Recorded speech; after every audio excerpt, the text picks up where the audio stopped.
Atëherë të shohim pak se çfarë është duke menduar ky dudumi që shikon nga larg edhe nuk flet, nuk reagon, thjesht vëzhgon. Ka ndonjë mendje të keqe apo?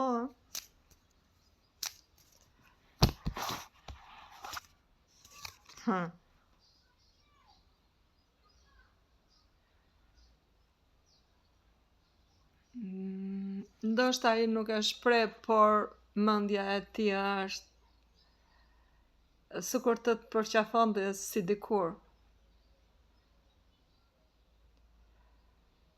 Ose në heshtje ai do të thoshte të dua shumë.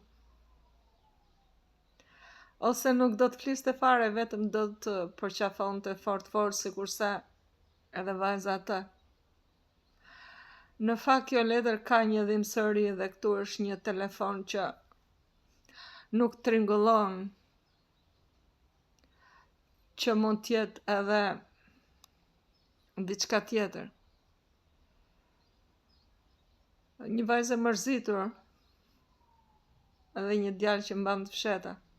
Në fakt, por dëshira dhe mendimi i tij është ekstremisht i bukur. Si puna sa fjalës shif me sy e plas me zemër. Ta shohim pak vajzën, çfarë është duke menduar në këto momente në lidhje me këtë djalë. Çfarë mendoja ajo në drejtim të këtij personi. Pra.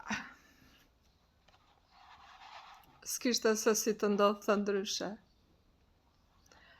Dhe pavarësisht të gjithave, dëshira e vajzës është prap të jetë po me këtë djalë apo me këtë person që hesht. Këtu janë dy njerëz që janë në të njëjtën mendje, në të njëjtën dëshirë. Por unë nuk e di arsyeën e këtij bllokimi. Në fakt thellë të vjen keq kur i shikon dy njerëz në këtë letër dhe në letrën tjetër, po pikërisht dy njerëz tjerë, që në fakt ka diçka shumë të rëndësishme midis tyre, por që nuk është në funksion. Gjithsesi do të shohim se si do të shkojnë gjërat. Ciao.